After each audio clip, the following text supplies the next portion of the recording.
آداب دوستوں، میں حامد بساولی 31 مئی کرناٹک کے سخن نواز شہر یادگیر میں آل انڈیا مشاعرے کا انعقاد ہو رہا ہے، جس کی دعوت مجھے خوش مزاج انسان، منکسر المزاج دوست اور بہترین شاعر ڈاکٹر رفیق سوداگر کے فون پر ملی۔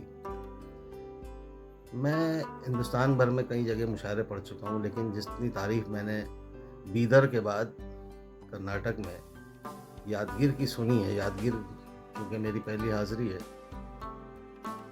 میں نے سنا ہے وہاں پہ یہ نہیں دیکھا جاتا کہ کون پڑھ رہا ہے، یہ دیکھا جاتا ہے کہ کیا پڑھ رہا ہے۔ آپ سمجھ گئے ہوں گے اس جملے پہ کہ وہاں کس طرح سے شعر سنے جاتے ہوں گے۔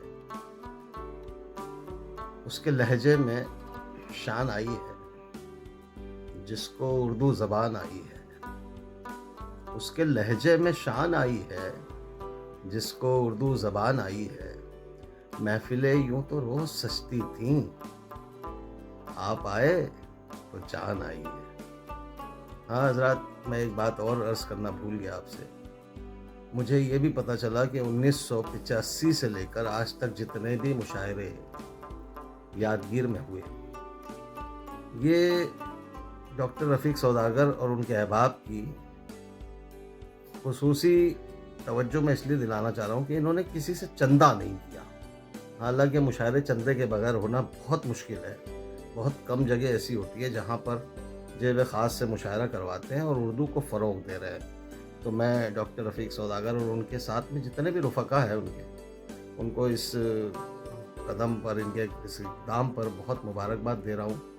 اور میں شعراء سے بھی درخواست کروں گا کہ جب کبھی آپ کو یادگیر سے فون آئے تو خدا را کاروبار نہ کریں، وہ لوگ چندہ نہیں کرتے، اور جہاں چندہ نہیں ہوتا وہاں پہ ہم کو بس یوں سمجھیے کہ وہ بھی ناانصافی تو نہیں کریں گے، مگر آپ کو وہاں کاروبار نہیں کرنا چاہیے۔ تو انشاءاللہ میں آ رہا ہوں یادگیر۔